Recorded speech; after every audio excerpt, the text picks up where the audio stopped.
Good evening, everyone. Thank you for signing up for the marketing grants and business tax session happening today. So we're starting right now at 8:30. We won't be able to wait for anyone because we already sent out notice in advance. So we'll be having a networking session before we start the whole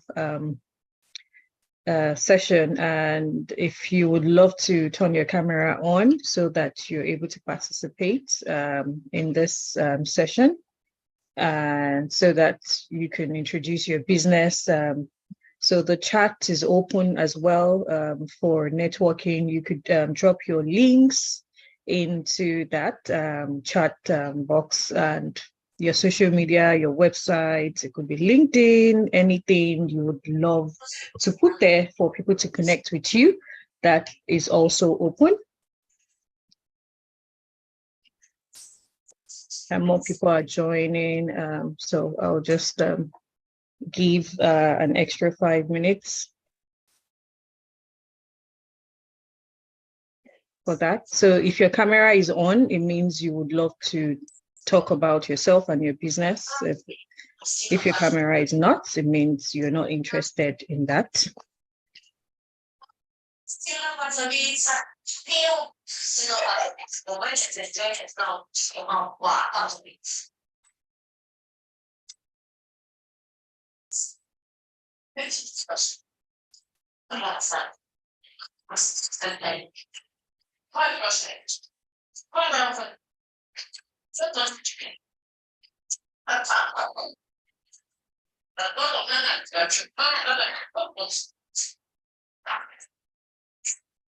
Okay, so an email just went out just as a reminder. I'm just going to put off my camera a little bit just to attend to something.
Okay, so we just have some few issues. A lot of people entered their emails incorrectly and they didn't get the Zoom link.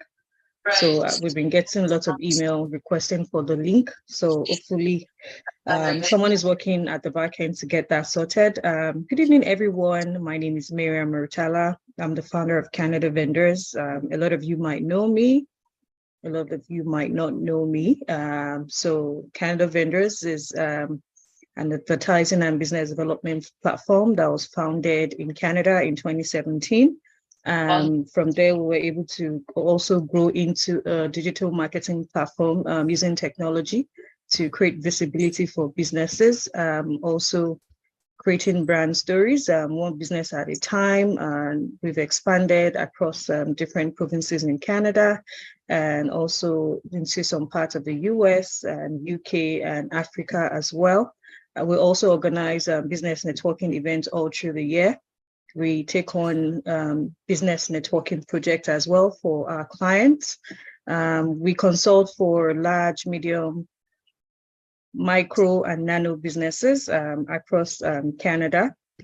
I also sit on the advisory board of the Brampton Business Women's Network. I sit on that different organization as a board director as well. I also consult for tech companies on marketing and business development. I'm also a contract manager by the side. I'm an internationally trained lawyer as well with area of focus on commercial transactions. The reason why this session was organized was because of the new trends of digital marketing happening right now. A lot of businesses are having a hard time trying to scale their business using digital tools. And so we usually receive a lot of inquiries about how businesses can scale using digital marketing to create more visibility for their brand. And also, well, in the last quarter of the year, where there are grants and business pitch events happening across Canada. Just for you to know, there are two types of funding available in Canada, the private and the public funding.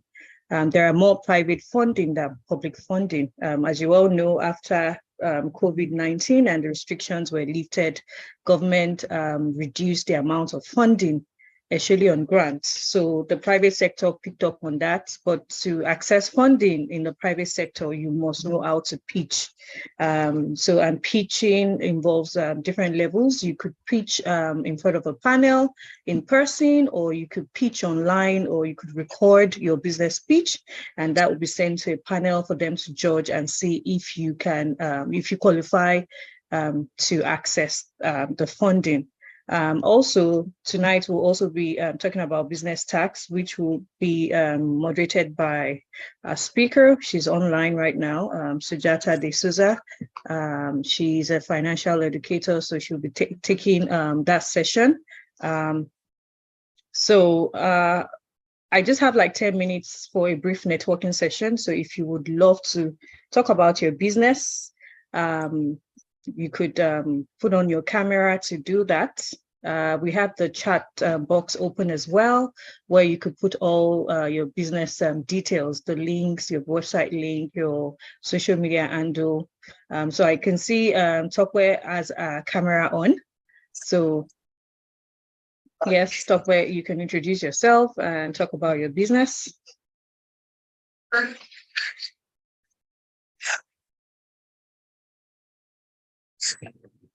Hello, everyone.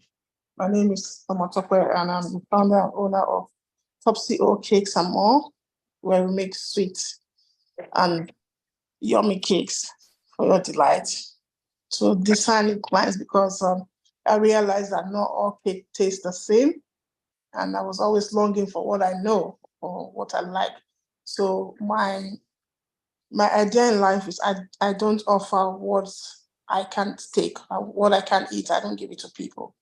So that was what prompted me to go brush up my skill and then started up this cake business. And I'm located in Brampton, Ontario. Thank you.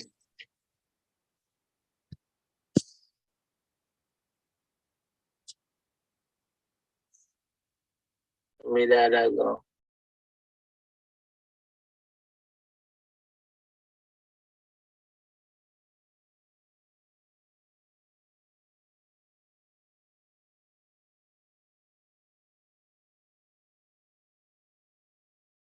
You talk where I can see Happy as well, that she has a camera on. You can introduce yourself. Thank you. Good evening. Sorry, I'm actually outside. That was why I turned off my camera and stuff. But okay, so my name is Abdi, and I just started my business actually formally in May. The name of my business is Awewa Allure Beauty, and we specialize in making hair care and skincare products. Right now, I'm focusing on hair care products targeted at type 4 hair, which is like the African hair type. This is a hair type that a lot of people, even people that own their hair, don't know how to take care of.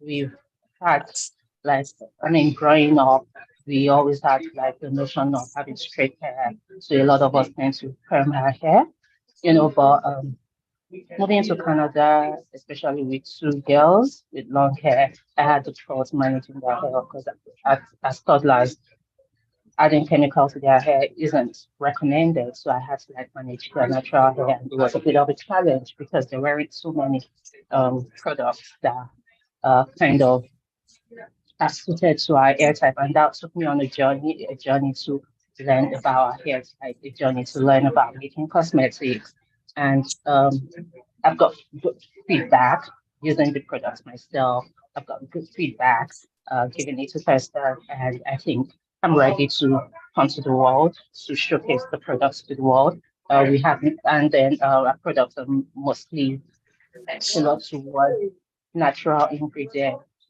mostly plant-based. So on our website right now, you'll see us. The initial products we have are like Ayurvedic powders for hair mask, just to help strengthen the hair. Again, there's so many diverse things. For instance, I can use coconut oil. I know coconut oil is a staple in a lot of Afro people's hair, but I can use coconut oil because I have coconut oil sensitivity, and so I've learned to use alternatives. I've learned to work with plants, to nourish the hair, to grow the hair.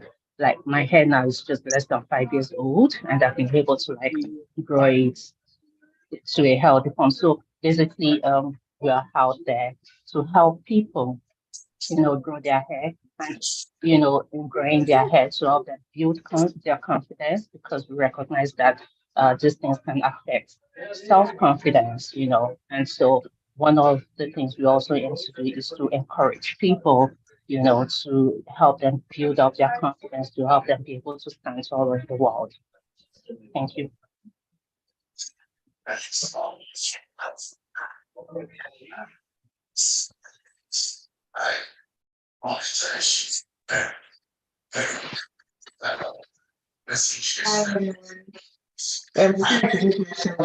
Abby. Hi, Abby. Can I ask you a question, please, about your product? Yes, please. Yes, please. What's the smell like? Because I'm always particular about smell.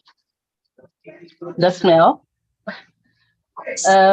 Yes. Okay, so for the powder mask, the smell is about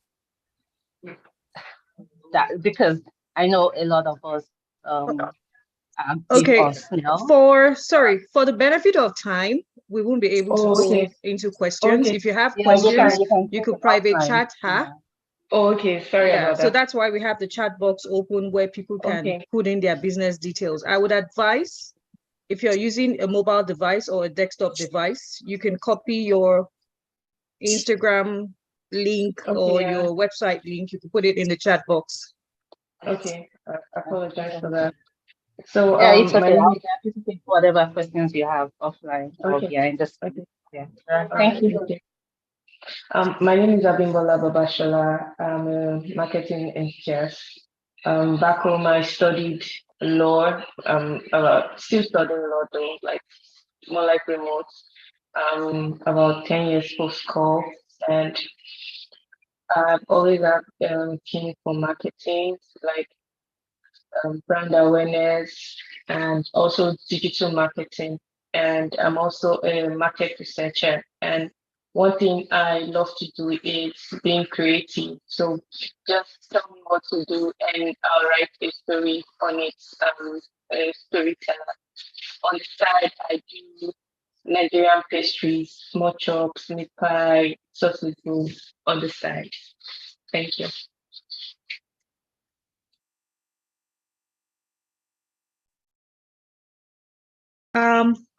Thank you, Bimbo. I just want to ask, can everyone hear me properly? No echo? Yes, I can. No I echo. can. Yes, I can. No echo. It's No fine. echo. Okay, everyone can hear me properly. Okay, yeah. So I'm going to share my screen. Thank you, Bimbo. I just want to ask, everyone hear me properly? No echo. Okay, I can hear echoes now. I don't know. It's fine. Okay. Okay. Yeah. At my end, it is not echoing, but it's faint. It's Your faint. voice, yeah, your voice is very faint, but it's not What about echoing. now? Better. It's better now. Can everyone hear me now? Yes. Okay. Yeah. It could be the net. It could be your network. Hear you. Okay. I So can can hear you everyone very see clear. my screen? I The new can hear era you. of I can see marketing. you. Yeah, we can Yes, see your I screen. can see your everything. screen. Okay. So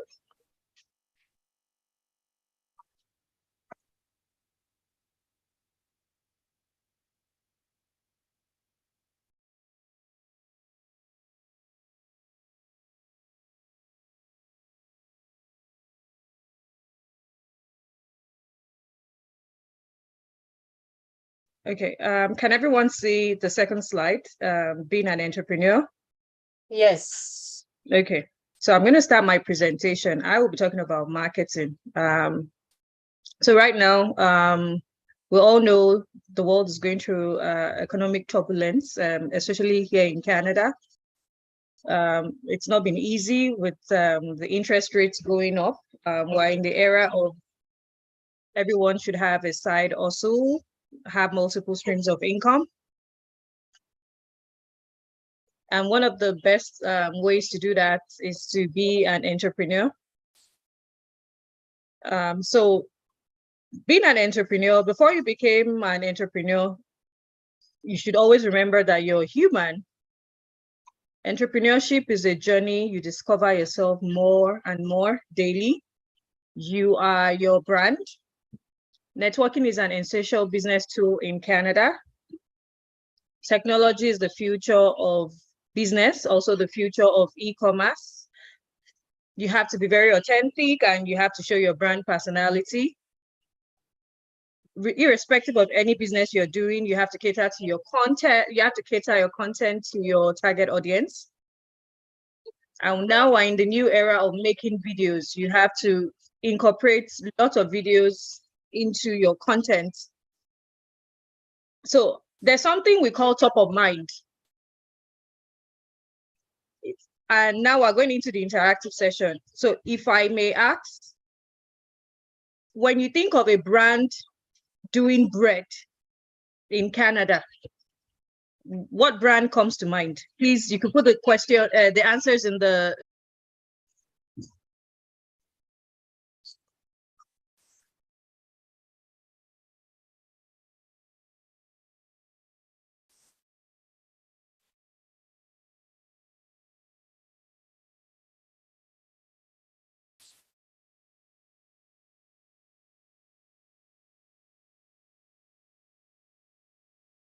So if we're talking of a bakery in the African community, what brand comes to mind?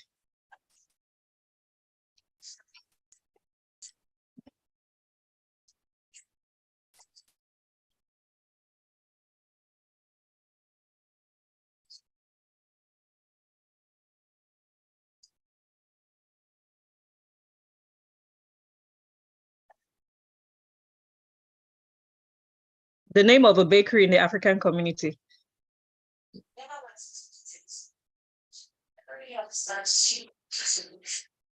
Okay.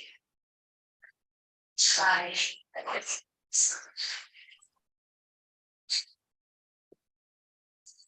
So this interactive session is going to test a lot of things. We have a lot of business owners on this session. You would know how you rank as a brand. Now I'm going to limit it to our community because I know a lot of us are Nigerians and we're Africans. So if I mention a logistics company owned by an African here in Canada, what brand comes to mind? You could put the answers in the chat box. A logistic company. Yes. Crush.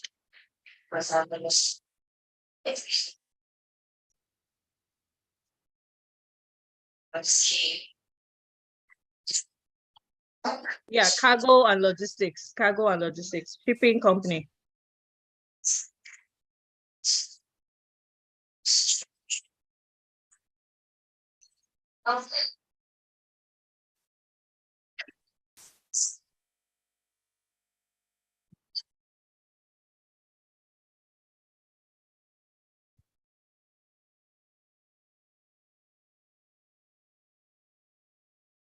The brands that you're familiar with, that you make use of their services, even if it's not on a weekly basis, or it could be monthly, it could be yearly.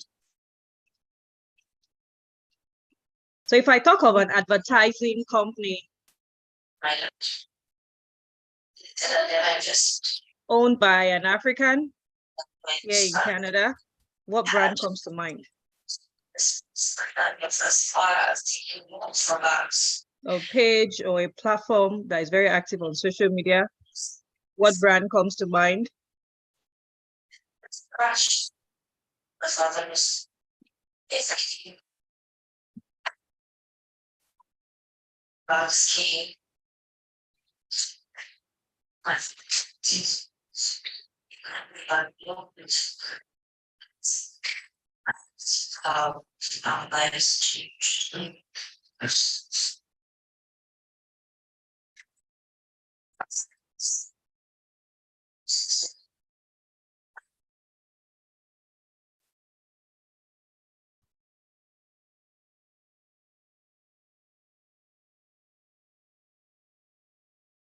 Okay, thank you very much. So I'll go into my next slide. So in Canada, in order for you to scale your brand, it's in two categories. We have the offline space and the online space. And both has to do with networking, and it's in different branches. So we all know Canada has a diverse market. Every entrepreneur must try to integrate. You have to identify your goal as a business owner. You have to define your market according to your target audience. You have to follow up for every connection you build. Some businesses owned by Africans are targeted towards Africans only. Your services can be offered to Caucasians or the Asian community. And some of your businesses can cater to a diverse audience. So it means you have to go out of your way into other communities to advertise your business, build connections, and let them know about what you do. The truth is, for you to scale as a business owner in Canada, you cannot sustain your business on one community alone. You have to prepare to diversify.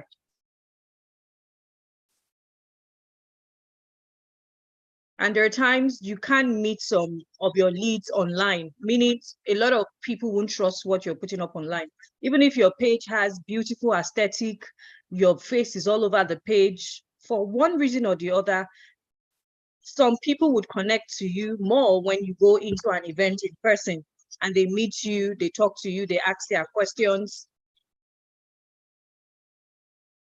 If you're trying to scale your business online as well, one of the major things you would need to invest in is technology. So meaning if you have a page on Instagram, Facebook, YouTube, LinkedIn, TikTok, you have to invest in visibility. You would need to run sponsored ads. You will need to know how to target audience by gender, by location, by age.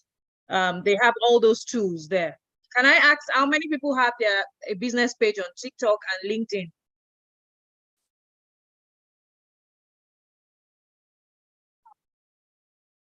And this is the part where you now want to pay for your exam. Keep going. So the exam. Please, can you mute if you while the session is going on so that we're not stopped by extra noise?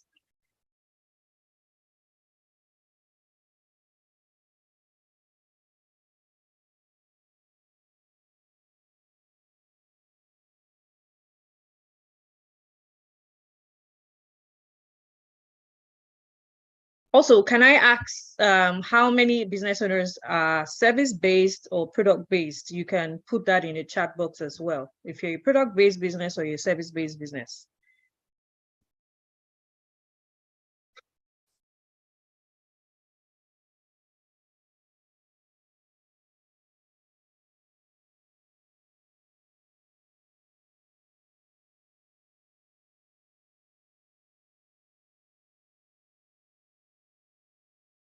Okay, my next question is, in a month, how much do you budget on ads?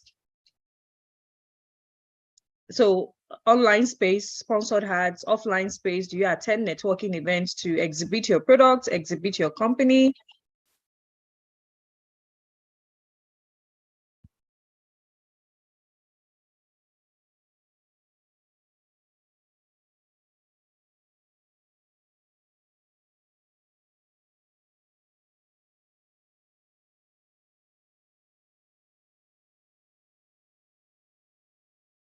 Okay, so the truth now is in 2023, whoever invests, have a structured budget for ads, both online and offline, would win. All of you know about Coca-Cola, you know about the Barbie movie. The Barbie movie had over 150 million budgeted for the ads, even more than what was used to create the movie itself. And you see what is going on right now. The brand has gone viral everywhere with great partnerships with top companies across the world. If you open your Instagram page, I just called Barbie. If I go online, a lot of Barbie ads will pop up by virtue of the fact that my device is listening to my voice. Companies like Walmart, the top grocery companies, Loblaws, No Frills, they run ads a lot back to back. Even if these companies have huge, they have huge revenue coming in, they still spend on ads. So the truth is, if you're not running ads, if you're not investing in visibility for your brand, you will fizzle out with time. One of the best ways to remain top of mind in the markets is to invest in visibility, whether it's in the online space or the offline space. How many of you receive emails from Canada vendors every week, or it could be every month or quarterly? You could just put it in the chat box.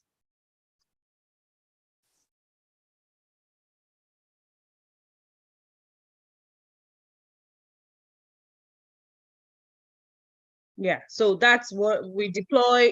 We use email marketing. Email marketing is one of the digital marketing tools every brand owner should have, because your survival as a business owner in the next 5 years email marketing is going to be a game changer.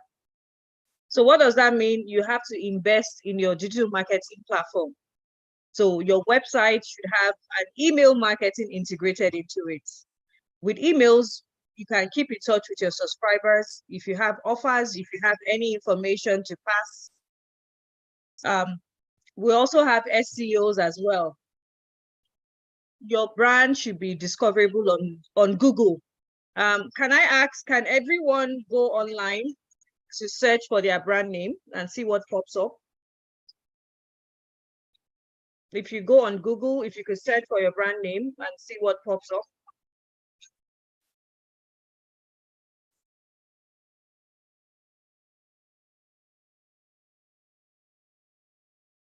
As for our business owners,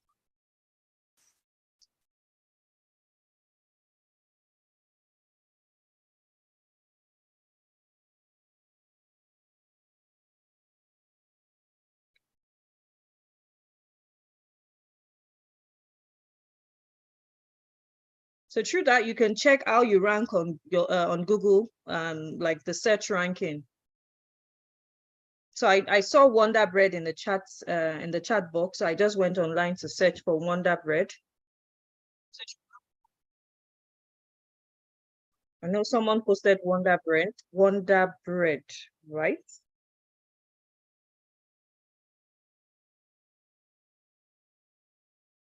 Am I correct? Did anyone post about Wonder Bread in the chat section? Yeah. Okay.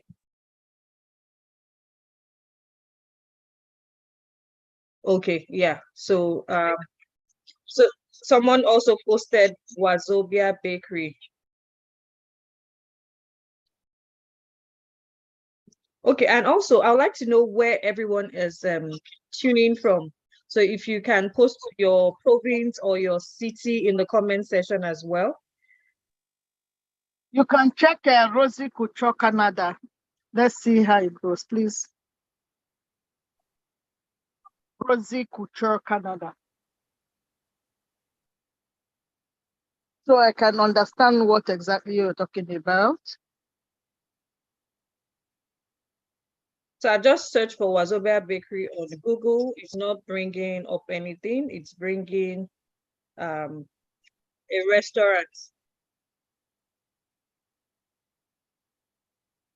Hello, can you check Rosie Couture? Can you hear me?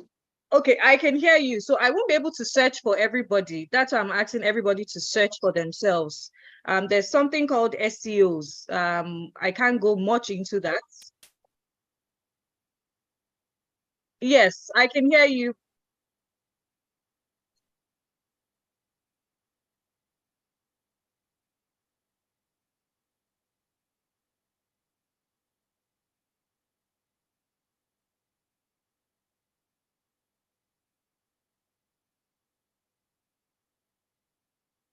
So now I'm going to go into problems faced by small business owners in Canada. Can you all see my screen?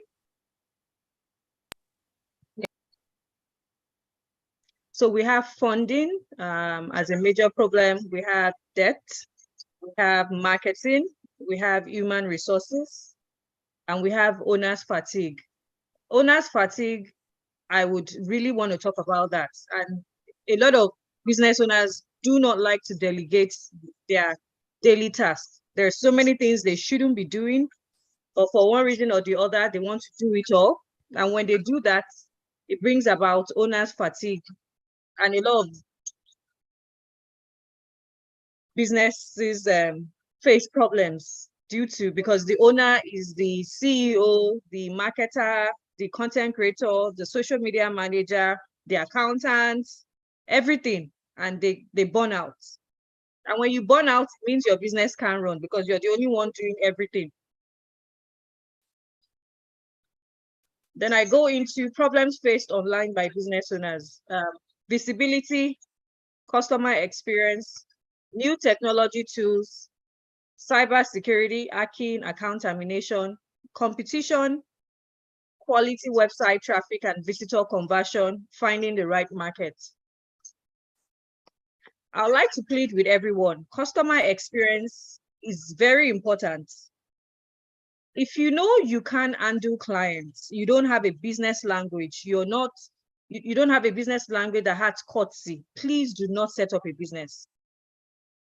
Sometimes on a monthly basis, I receive reports, I would get screenshots of how business owners address clients, whether through a device or maybe orally on the phone.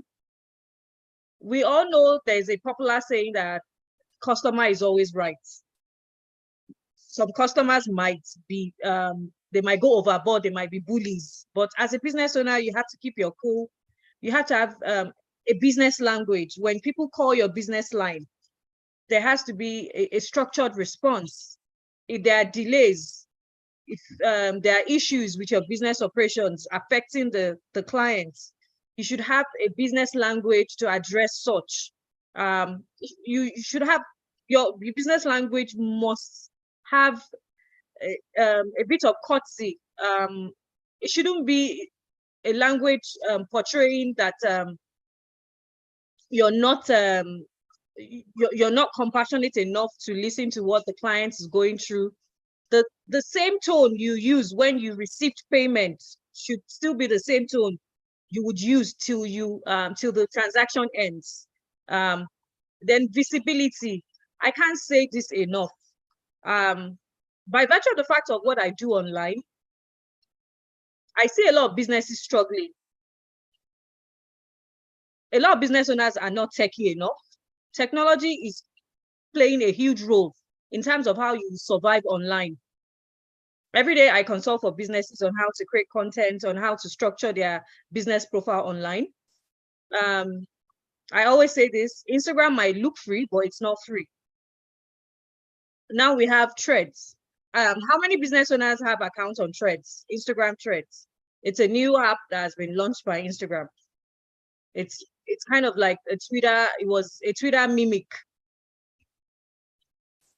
And the platform has high visibility right now.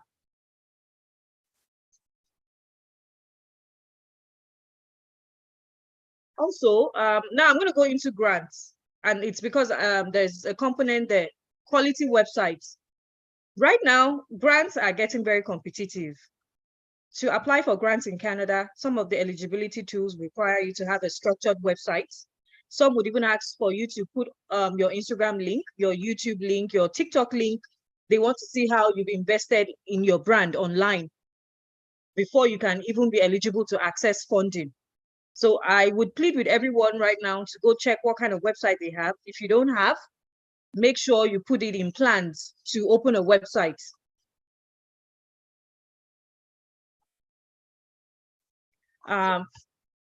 The next slide is talking about the US market. As you all know, the US has a higher population than Canada. More population equals more revenue.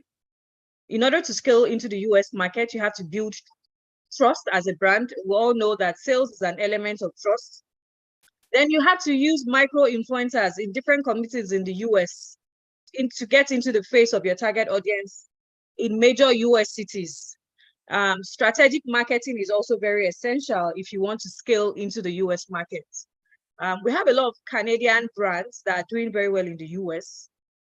The majority of their revenue is coming from the US. As you know, Canada just eats 40 million. The US is over 200 million, depending on the target audience your brand caters to. Very important, if you have products and services that you can offer people in the US, start thinking of how you can scale into the US market. And it's two ways as well, the online space and the offline. Offline, if you have enough budget, you can travel and attend business networking events in the US, pop-ups in the US that has your target audience. Recently, the Essence Festival was just concluded in Louisiana, which had over 500,000 people that attended. It was a 1-week event. They had a trade fair session where there were so many Canadian entrepreneurs that went there to exhibit their products and services, and a lot of them were able to increase their revenue, meet new client base, network. This event happens every year. I just want to say that in the world of marketing, the more you spend, the more you get out of it. Most marketing strategies does not necessarily lead to sales, but what it does is it leads to visibility and you remain top of mind. Top of mind is the goal. If people are looking for a service, they don't need to search for any other brand. You come straight into their mind. When they want to refer, your brand is at top of mind. They refer your brand. The way when we want to buy grocery, we think of Walmart. When we want to buy medications, we think of Shoppers. When we want to buy cosmetics, we think of Sephora. If we're looking to buy blazers or workwear outfits, we think of Zara. If we're looking to buy candles, body mist, we think of Bath and Body Works. Luxury bags, we think of Michael Kors, we think of DKNY, we think of Ted Baker. They always remain top of mind. But you don't even know how, you don't want to know how much these brands what they have for their budgeting. But as small businesses, you also can achieve top of mind with your own small frame budgets. Don't assume that you're coming online every day posting, a lot of people even recognize your brand or they think of your brand. You need to be in some spaces to achieve top of mind. So I'm open to few questions before I go into the next slide.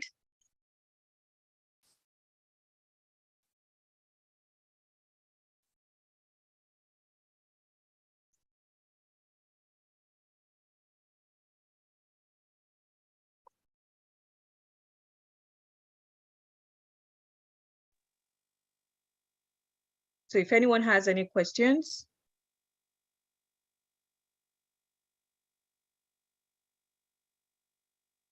Okay, yes, you can. Okay. That's Canada Sis, right? Yes, yes, absolutely. Okay. Yeah. So when you did ask us to go to click our business on the Google and then check Europe, I discovered something that, well, the name of my business brand came up, Rosie Couture Canada, but I could see that some other people did some advert under my name. How come? Why so? Did you hear what I said? Yes, I'm listening. Yeah. Yeah. So I noticed that maybe it's me who is not getting it right. But when I went there, I So saw other I would, clothing yeah. lines. They are right under my name. So I searched for your name as well. Rosie Couture Canada. I see an Etsy store. Does that store belong to you? That's what I'm saying. A lot of other clothing lines, they are under my name. So the Etsy store belongs to you? Not quite. So because it's a third-party platform. Yeah. So your business name is even very common. A lot of people are using it. Yes, a lot of people are using my no, my own is Rosie Couture Canada. Then it came boldly there, and then you have other brands under me, coming under my name. Yeah, so there are other brands using Rose Couture. There's yes, I can see yours. So why is it so? What is going on? They will have to come under you because it's called Google ranking. So Google would put all similar names together. So anybody using Rosie, anything similar to your name. So other brands are also listing their business on Google. So there's something called Google My Business. People pay for ads on Google. So for example, if you type in Canada vendors on Google, yeah, because my name has a high ranking on Google because of my SEO, Canada vendors comes first. You would see Canada vendor events and crafts. You see other companies too that have vendors or Canada attached to their brand name. So Google categorize everybody into one pile. But if you have a high ranking SEO, you are at the top of the pile. Okay. For Canada vendors, the SEO is attached to our website. So depending on the structure, you have your SEO through a third-party platform, that's Etsy. So when you have your website and you run your SEO through your website, when you search for your brand name, it pops up your website instead of you being under a third-party platform. So I hope you understand the reason why you're appearing that way. Okay. So one of the things I would say is you're better off getting your own website, so you're able to control how you rank on Google. It doesn't really mean you shouldn't sell on third-party websites. It's still extra visibility for you. But when you have a website as well, it improves your Google ranking because you're able to do a lot from your site. Okay. When you have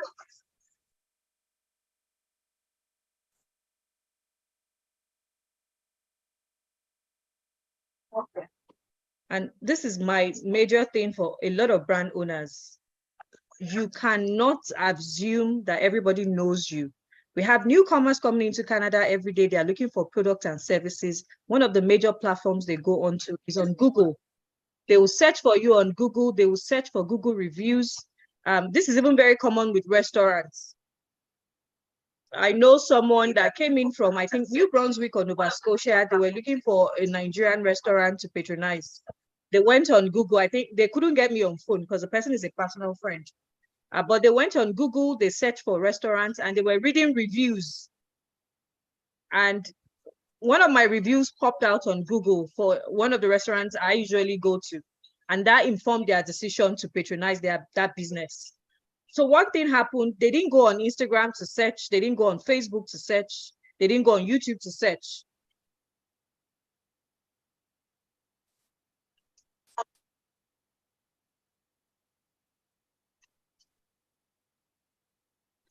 So I have time for an extra question before we go into the next session. If anyone has any questions.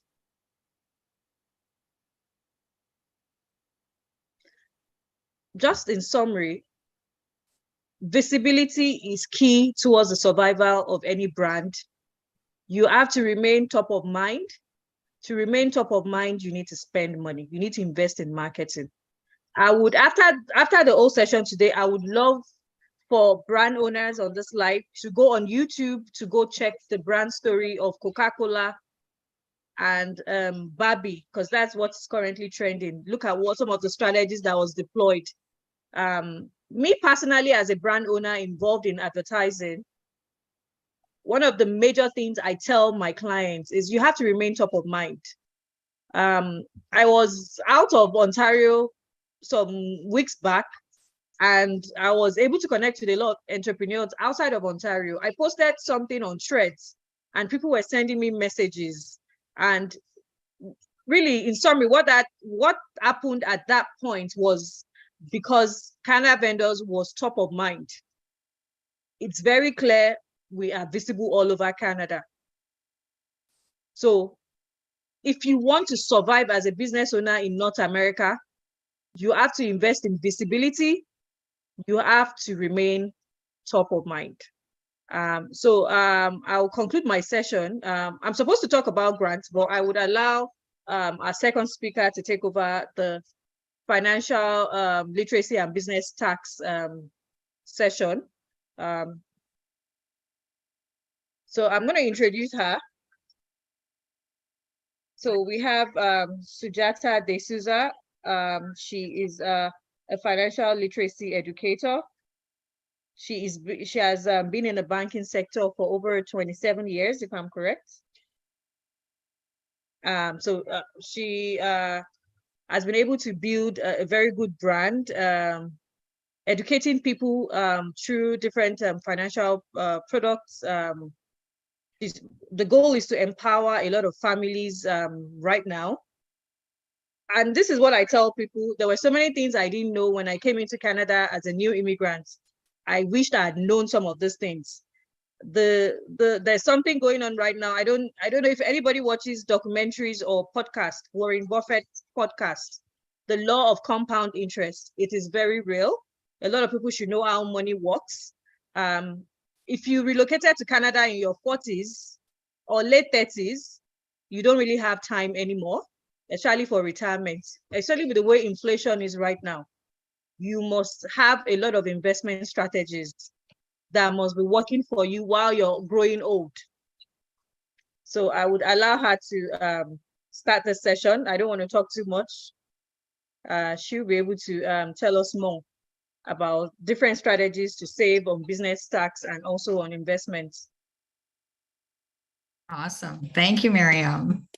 I was enjoying you sharing, so it's nice to hear other people share about the advantages of learning about finance. So good evening, everybody. And I really appreciate this opportunity with Canada Vendors to partner up and to provide financial education. I know many of you guys reached out to me on Instagram asking when these sessions are going to happen. Well, here we are.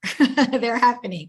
So, we kept our promise, and Canada Vendors kept their promise as well to provide all the entrepreneurs with financial education. So today I wanted to go through a very simple topic that I feel is might even be very basic for some of you, or it might be for some of you the first time you're ever hearing it.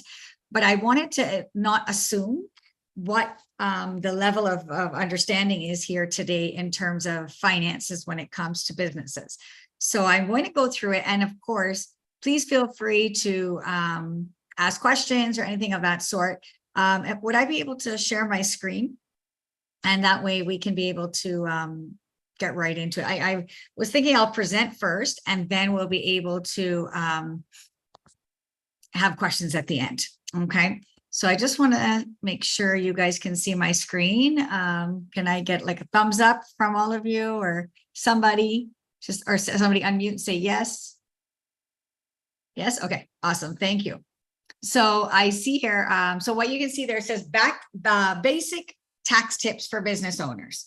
So the first thing I want to clarify is that we earn money in 4 different ways here in Canada. And based on the ways that you earn money here, we're taxed differently as well, right? So there is something we call the cash flow quadrant. This is something that's been written in many books like Rich Dad, Poor Dad, Cash Flow Quadrant, cash flow. There's one called the cash flow game of life. So there's different ways that you can actually learn and understand how we make money. So the first box you can see, or the first quadrant, is the employee quadrant.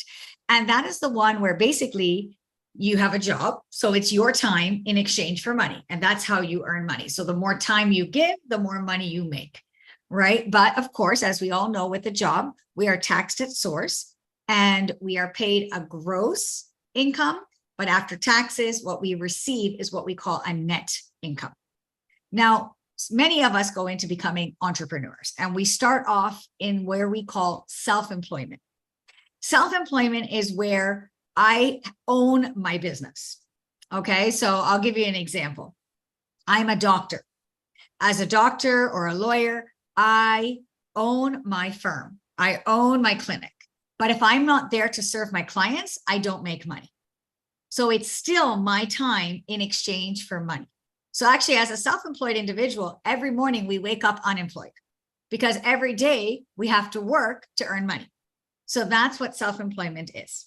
Okay. And now when we move to the right side of the, I'm bad with my left and right. So you're going to have to excuse me. So on my screen, the right side of the screen, where it says business owner. Now, business owners have a system that runs their business, right? So these are the people, for example, I'm a doctor, but now I have 10 clinics. And those 10 clinics, I hire different doctors to run those clinics for me. So I don't have to physically be present to make money because I have other people's time. I have a system that's allowing me to earn money without my physical presence. That's called business ownership. And last but not least is the investor quadrant. You heard Miriam speak about it. If you come here in your late 30s or 40s, we don't have the liberty of time on our side to allow the compoundingness of our money to grow. So as an investor, you got to have your money making money for you, but you got to understand the key factor, which is of compounding interest.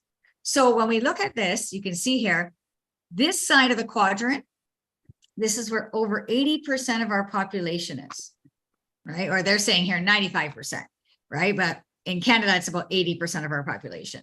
And over here, this is where about 20% of the population is. Now, where's all the wealth though? It's on this side, right? It's on this side. So we need to learn how to transition ourselves to the other side. We have to make our business in such a way that, yeah, you know what? We're employed, we're gonna have multiple streams of income. So we might be employee and self-employed at the same time. But our goal is to eventually build enough investment and develop a plan to have a system to run our business so we can become business owners while we do what we are doing. Okay, so that's kind of why I wanted to start with that one to help you better understand taxation. And, you know, as an employee, like I mentioned, you earn your income, you get taxed at your marginal tax rate. So what is a marginal tax rate? It's a collaboration of federal taxes and provincial taxes, because every province has different tax rates and also different ranges where the taxes increase, right? So then what happens is we call the two of the taxes together combined marginal tax rate, or you'll also see the abbreviation called MTR. Okay, that's what it stands for. And then of course, you have your after-tax income, which is your net income, and no tax deductions are allowed when you are an employee typically, right? Because you're just an employee. So there's no extra advantages in terms of the tax perspective. Now, self-employed, what is considered self-employed? Well, there's different ways that you can open up your organization, right? You can have sole proprietor, partnership, or corporation. And depending on that, of course, does influence your legal issues, your financial concerns, and your personal concerns, right? So depending on how you've set up your business, each one has a different degree of legal issues, different degree of financial, and I'm going to summarize that for you as well. So sole proprietors are simply basically yourself. That's when you are like the least expensive, of course, to set up, and you're considered self-employed. Now, partnerships is when you and two or more people go into, you pool your resources together and you go into a partnership together. You open a business together and you share the profits as well that are generated. And last but not least are corporations. Now, corporations are a little bit more complicated, a little bit more expensive to set up, but are very advantageous when you want to keep your business separate from your person. You don't want any personal risk factor linked to your business, right? You want to keep it completely separate, as well as any of your shareholders. They don't have any rights over any of your personal assets as well. Okay, so how are we taxed as self-employed people? So we earn money. Now we deduct our expenses. So let's say I need my cell phone. I have to pay my rent maybe for my location, my car, because I need my vehicle to do things, my car insurance, the gas in my car, my laptop, my computer printer, my internet, my hydro, and all those electricities. If I'm doing it at home, I can claim up to 25% for home office. Just depends, right, on what you're doing. If you use your basement, you can claim a lot more, 1/3 of your expenses of your house, depending again on what you're doing. So you get to deduct all these expenses, and then you show the difference to the government to claim. And what you claim is your actual income. That's the income that is what we called your earned income versus your claimed income. That's the difference, because your claimed income is not truly what you earn, but it is what you want to show the government. So that's what you pay taxes on. Okay. And then of course, the advantage is that it reduces your taxes, your tax rate right at source, because you make all those deductions. Now, I do want to make one point here that's very important. If you are looking to purchase a car or real estate or anything of that sort, when you're purchasing those things, they look at your claimed income. So if you show your income after all deductions, it sometimes doesn't work in your favor when you want to get a favorable mortgage rate or car loan rate, because sometimes your income is not showing high enough in comparison to what you want to borrow. So you do have to be mindful of that. Okay. So when we talk about, a corporation, basically it has to meet certain legal requirements in order to become a separate entity or a legal exist. It's almost like giving birth to another child. That's what a corporation is. It completely distincts you from the owners and allows you to keep everything separate. Okay, where you share profit and losses are generated through the firm's operations, and all those things are kept very, very clear on in the stockholders or shareholders statement that we have to provide. Okay, so you have your own legal existence, limited liability personally, and a continuity of existence. Meaning, if I want my corporation to be taken over by somebody else, it can, if I have all the legal documents done up properly. So think of a corporation as your own entity to do your own things, because you have to, just like you personally need to have your will, your corporation needs to have a will. Just like you need to have your own life insurance, your corporation needs to have its own life insurance. Just like you need your own disability, your corporation needs that as well. You have your own liability, you need to have your corporate liability as well. So all those things. So the uniqueness of a corporation and why many people do. One, of course, is because of the limited liability, but also big thing is, yes, I get to claim deductions and all those things, but then I also get corporate tax rates. Corporate tax rate is much lower. It's actually only 15% in Canada, which is very low comparatively to if I earned the income outside of my corporation. Then, of course, I can pay myself a salary, but I don't need to take out all the money. I can leave the remaining money in what is called my retained earnings account. And when I leave it in that account, I mean, it's amazing, right? Because then I don't pay tax on it. It just stays there. Right. And of course, there is a cap on how much you can leave in there before the government will heavily tax us as well. So you don't want to hit that cap for sure. But it's quite a large cap. And there's many strategies on how to take out the money and build wealth for yourself, for your future, out of your corporation in the most limited tax ways possible. Okay. So we have to understand, though, in order to build wealth, we need to understand there's a formula. And that formula is very simple. It is your money. You got to give it time. I always tell people, if you want to double your money overnight, you better be able to lose it too, because nothing comes without two sides to a coin. I know people will sell you all the bells and whistles, but remember, all the bells and whistles also have the horns and thorns. So you got to understand both. And you got to understand which one you're comfortable with, that the bells and whistles overpower the horns and thorns for you. Okay, because then you can assess that that's the right thing. That's why truly, I'm so impressed that on a Friday night, you're all here with us tonight, because you've taken the time to learn.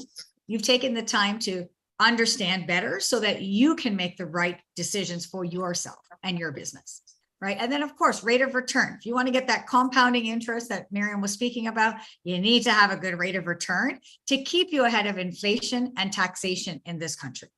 Because only after we factor in all those things do we truly have wealth at the end.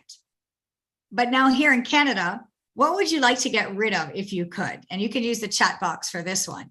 If you could get rid of one thing, be that inflation or be that taxes, when you're building your wealth, when you have to access your wealth, what would you not want to worry about?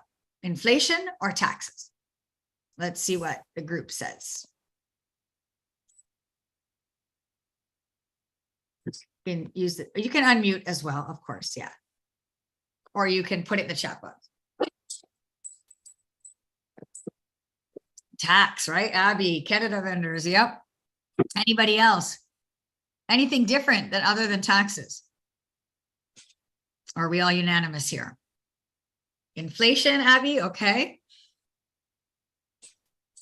Tax. Okay. Inflation. All right, now we're getting some mixed answers here. Okay, so let me share with you. So for the last 100 years, the last century, inflation has ranged from about, well, we can start it at, of course, 0%, but it's gone. I mean, you guys know inflation right now is just shy of 4%. It's really come down a lot. Actually, I think they said that it's almost getting close to the 2.8% range, but on average, we see it to be for the last 100 years, it's been about 2.99%. of course, COVID came into place, and that's why inflation became the talk of town. And that was because, of course, our government printed money. When money is printed, inflation is at risk, right? Because they have to then be able to increase interest rates to bring inflation down so people stop buying.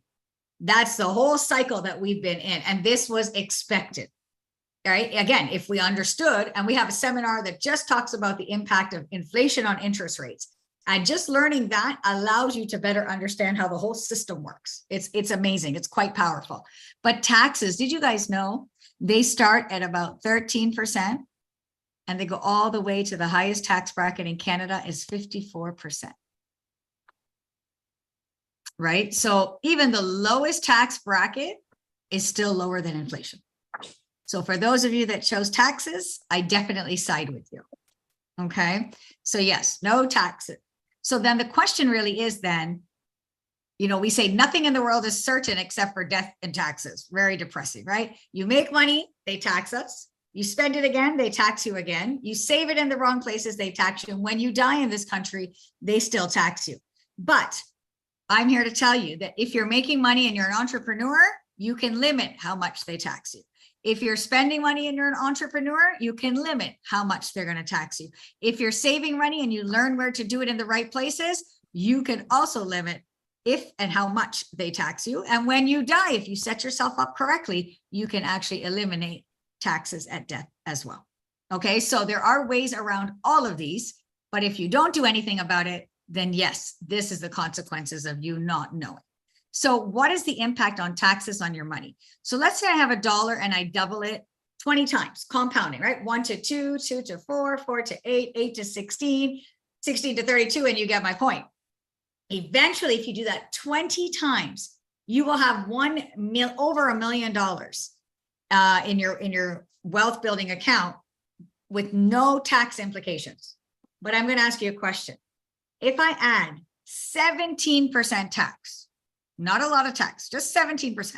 So every time my money doubles, they charge me 17% tax. How much do you think you're going to have at the end? So without tax, it's over $1 million, but you're going to pay 17% tax. What do you think you'll have left at the end? Any guesses? And you can use the chat box if you'd like. So do you think you'll have $500,000? Do you think you'll have 700,000? What do you think you'd have left? After 17% tax. And there's no wrong answer. This is how we learn. So any guesses?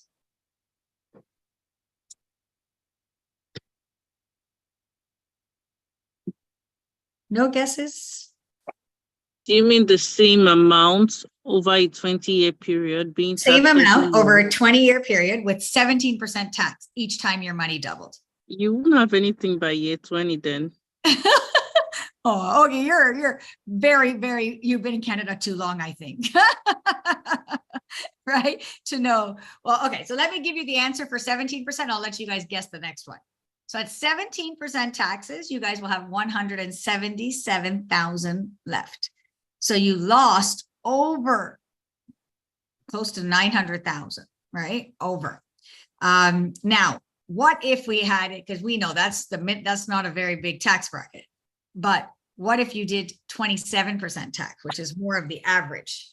Guys, then we're going to say goodbye to $1 million. Goodbye to $1 million. And that's why financial literacy is so important. So taxes has a huge impact on your savings. So now, what is the definition of a business owner? Well, we already talked about this. So I'm going to talk to you about the comparisons here on the business types. We have sole proprietor, general partnership, limited partnership, and incorporations. So now you guys can see here, this is please feel free to snapshot this, no problem. But this screen will show you the differences between in terms of liability, continuance, cost of setup, accounting fees, bookkeeping and records, regulations, jurisdictions, startup capital, raising capitals, and tax filings. And you can see, of course, everything has its pros and cons, right? Each category does, but it also depends on you. It depends on where you're going with your business. Now, if you're just starting off and you're just starting to get your feet wet in the entrepreneurship world, then of course start as a sole proprietor, or if you're doing it with somebody else, then as a partnership. But eventually, as your business starts to grow, and as you start to truly become very profitable and there's more liabilities involved, then definitely you need to consider incorporating. But that's when you need to consult with an accountant and make sure, an accountant and a lawyer, there's a team that should always be involved when setting up your corporation to make sure it's done properly. Okay. Now, the tools to build wealth for business owners are two major tools. Either we call it the investment vehicles or the best kept secrets, right? And of course, the best kept secret, I'm going to keep it the best kept secret until I reveal it to you. So first thing is you can do different type of investments, right? And as a business owner, you can do RSPs for yourself, which can help deduct also income on your taxes. You can have a tax-free savings account, but a tax-free savings account cannot be opened in your corporation name. It must be opened in your personal name. And the advantage of a tax-free savings account is that you should be investing in that account, not just putting it in a savings account, and allowing that to compound for you so that whatever growth you have on that account, you're never going to pay taxes on it, ever. Okay, so that's one account you should definitely be taking advantage of. Also, as entrepreneurs, and if your income, your net income after expenses is over 100,000, then you might want to consider doing what's called an individual pension plan. And these are great, great plans where you create a pension plan for yourself that actually has a guaranteed aspect to it that guarantees a certain amount of pension you will receive in your retirement. So similar to like if you work with the government, right? They have their pension plans, or teachers have great pension plans, but they have a pension plan that you contribute a lot to, right? And then they are able to give you that nice guarantee.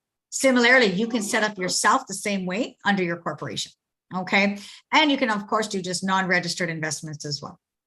Now, there are advantages of doing this through your corporation, of course, in terms of tax incentives. So if you do what's called dividend paying securities, dividend investments, especially in the Canadian sector, all the taxes that are paid on your dividends are refundable.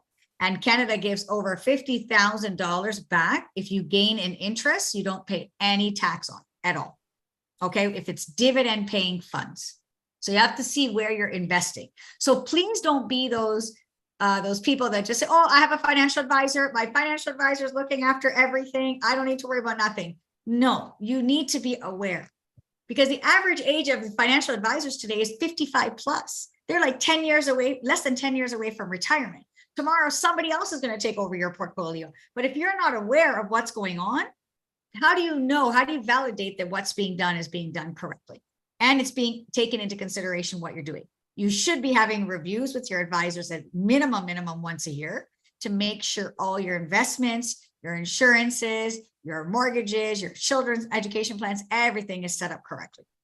Then you can also do GICs, which are guaranteed investment certificates, but unfortunately, they're taxed as income. So you don't get any incentive doing that, unless, of course, you put them in some dividend paying funds as well.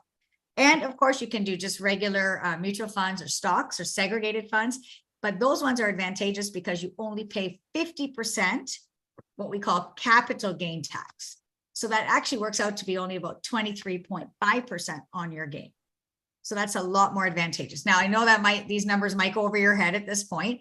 No need to worry, but what we recommend, sit down, ask questions, and that's how you'll learn more about these different things, okay? Now, here are the different tax rates for corporations based on the province that you live in, okay? So you can see here that if you're in Ontario, for example, it's 11.5. That's our corporate tax rate, okay? You can see in many other provinces, Alberta is very low, it's only 8%. Right. So it just depends on which province you're in. I saw there was people here from different provinces, Fredericton. I saw Alberta as well. So, please, you can check what your rates are. Make sure you're speaking to an accountant that if you're federally incorporated, make sure that the person who's doing your taxes is looking after you on a federal level, because there's different incentives if you're federally incorporated or provincially incorporated. And you need to know, and make sure you're speaking to what I always recommend is somebody called a tax strategist. A tax strategist is the one that actually puts the strategies together for your accountant to implement. Okay. So last but not least is the best kept secret for business owners. Okay. So this is what we call the key person insurance which is simply life insurance on the key person in your business. Now, why would I use life insurance? Why do I care about life insurance in my business, right? But I'll tell you why you do that.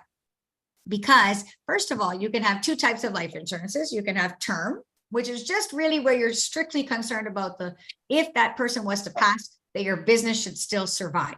So you get something called term, which is temporary in nature, very cost effective upfront, but there's no, like, you're not transferring yourself from your corporation. You're not moving money or anything else. Okay. No, I'm not allowed to grow business in the store. Sorry, can we ask you guys to mute if that's okay? Oluremi, thank you. And then permanent insurance is basically where you have your life insurance, but you have can someone mute, please? We can hear someone speaking. Okay. Yeah, thank you. And the permanent insurance has a cash value in it. Now, why would I want a cash value under life insurance? Well, remember you guys said under the wealth formula, you wanted something where you can save money and not pay taxes. In Canada, there's actually only 4 places that you can put your money and receive it and not pay taxes. Number 1, tax-free savings account. Number 2, your home. If you own a house, your primary home, and you sell it, you make a profit, you don't pay tax. Number 3, life insurance, disability insurance, critical illness, and the benefits you receive from them or the cash values within them. And number 4, if you win the lottery, you don't pay tax in Canada. Okay, so how does this work? So I have my corporation purchase the life insurance on the key in person. So let's say, I have Wealthwise Mentor. I open up my corporation and now I want to insure myself. So Wealthwise Mentor is going to pay my insurance premium for me. I am going to be the insured, but Wealthwise Mentor is going to be the owner and is the beneficiary as well. But now what I'm doing is, because I have all this money sitting in my corporation that's idle, doing nothing. So I'm going to transfer some money with each premium into the cash value within the life insurance policy. And that life insurance cash value, I have choices. I can receive dividends. I can invest it in the index markets, in ETFs. I have so many different options and allow it to compoundingly grow. But guess what I'm doing? I'm building wealth under another umbrella. So now, can I access that money? Absolutely. Does it have to be for my business? Absolutely not. It can be used for anything. I can use it tomorrow to purchase a home. I can use it tomorrow to purchase, if I want, another business. If I could use it for many, many purposes. I have so many choices on how to use that money, but no restrictions on how I can use that money. Okay. And there's different ways that you can take out the money. So just in simplicity, how it works, your corporation owns a policy. And it can be, and again, for the cash value policy, you want to have the whole life for the universal. You pay the premiums, pays for the insurance, but the extra that you pay goes into the investment sector. And you have a quota, you can put a maximum, you can put a minimum, that's up to you, because the rate of returns you can receive on these. I had somebody send me a message the other day, is this for real? Can you earn this amount of money on your policies? And the answer is, depending on how you invest it. I mean, I had clients during COVID that were making close to 60 to 70%. Right. And that's just because the way the market was. But is that something that you can say all the time? Absolutely not. Absolutely not. We can never use the word guaranteed in the financial world because it's almost like saying a taboo word, right? But then how do I access my money? So one trick you need to learn here in Canada, as long as you are quote unquote borrowing money from yourself, government cannot tax you because they cannot tax you if you're paying interest. But there's tricks around how you take it out that you actually don't end up paying back anything while you're alive. So this is a strategy to shelter the maximum amount of taxes from your business. Okay. So again, summary, insurance gives you the estate protection, protection if the person dies, tax-free death benefit, final expenses, and of course it gives you investments as well. Okay. So practical uses for your policy would be estate tax and equalization, loan protection, key person protection, and of course, if you have partnerships, buy and sell agreements.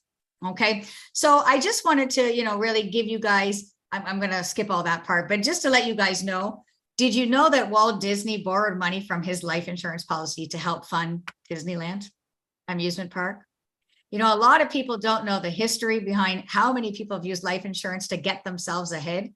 But it truly is a huge tool that the wealthy have been using for many, many years. And many entrepreneurs today are learning, becoming more and more educated, and using the right tools to build their wealth. So I want to encourage you all, learn about it more. If this is the first time you're hearing about it, don't just jump on the bandwagon. I want you to learn, get yourself educated, set up a time that you can sit down and we can go through all the different things. So we can go through what's called your personal strategy for your business growth. Okay, if you scan that QR code right there, that one's going to get you into different insights when we have different, different things coming up. You can always, you can get onto our landing page and you can put your email on there. We'll definitely make sure that you're updated. We don't bombard you with emails, only when there's relevant information to make sure that can help you when it comes to taxation and wealth building strategies for your business. Okay, but please, if you do want to book an appointment or anything of that sort, you can scan here, you get my calendar, we can connect definitely, and we can look at different ways to help you build your wealth in the most strategic ways. All right, so with that, I will stop sharing my screen and I'll turn it back to Miriam in case there's any questions. Yeah. Oh, Canada Sis has their hand up. Go ahead. Okay. Thank you for the wonderful exposition on both tax and insurance together. Now, I don't know where you belong. Are you an insurance broker or are you a taxer? Because you handle the both very excellently. However, my question is almost on the second to your last statement, which already you said we could contact you. But I just want to ask that question now. And the question is this: how exactly can one use one's life insurance to build one's wealth?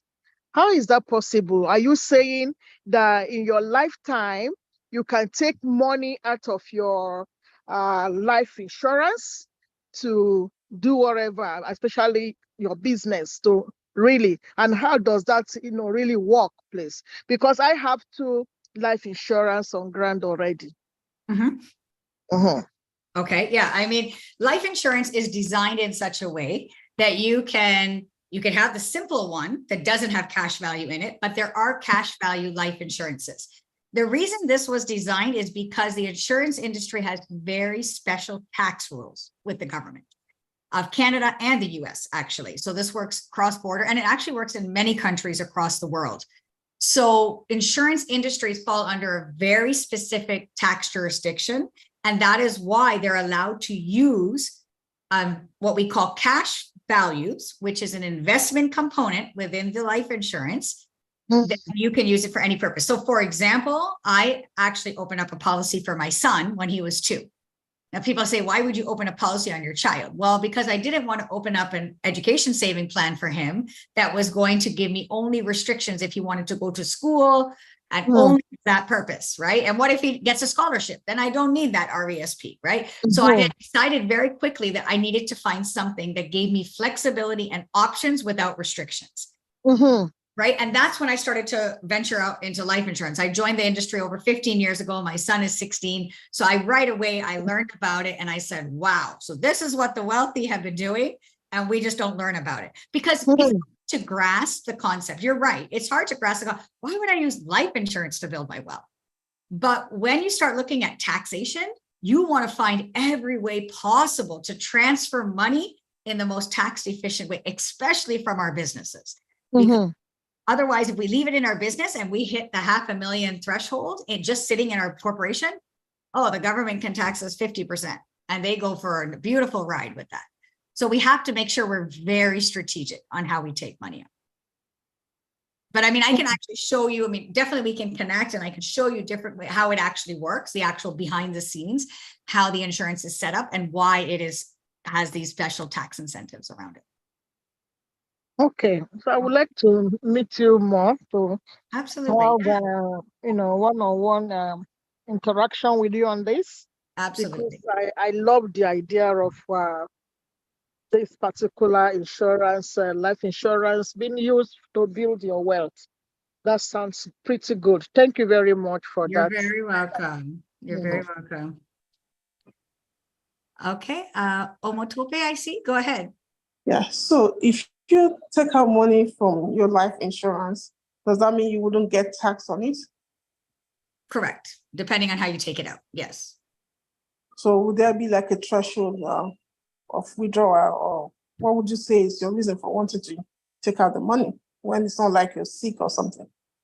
Well, it depends again on the situation, circumstances. You cannot I can't just open up my policy and then take out the money tomorrow, right? Obviously, it has to be in place for a certain amount of years before I can start accessing the funds. And then depending on how much I need and how long I've had the policy, I can take out, there's different ways I can take out. Some portion I can take out cash and I don't have to worry about it. The rest I can take out, I can lend myself, quote unquote, the money from my policy, and I can take it out that way. So it just depends on the strategy on what's the best strategy at that time in order to take out your money. But there are multiple different ways to access your money. Yes. Okay, I see. Canada Sis, you have your hand up again? Yes, please. My second question will be this. Is it possible for me to switch my insurance from one agency or from one company to another, especially when the other one is going to work more for me than where I found myself previously? Is it possible to switch from one insurance company to another? How easy is that? You can always switch, but you have to make sure you're not losing. You know, I always tell people this, we don't want people to be losing money because you've been putting money into your policy, right? So you have to make sure that it makes financial sense for you, because you know, a lot of people always say, oh, mine is better or this is better. And it's not true. The insurance industry is very similar across the board. You just have to understand that there has to be the right strategy set up. So you might have the right policy, but it just needs to be adjusted to have the right strategy for you. And that's the best way to go about it. Like, I never recommend people to just cancel things without looking at it properly. Thank you. Yeah, no problem. All right, Miriam, I'll turn it back to you.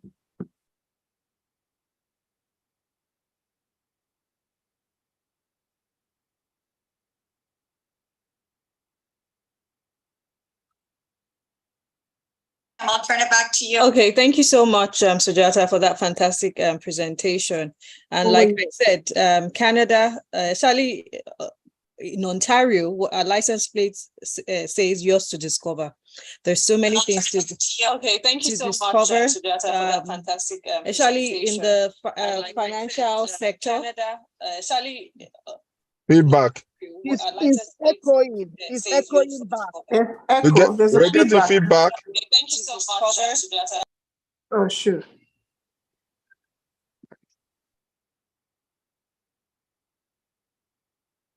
Echoing. It's echoing back.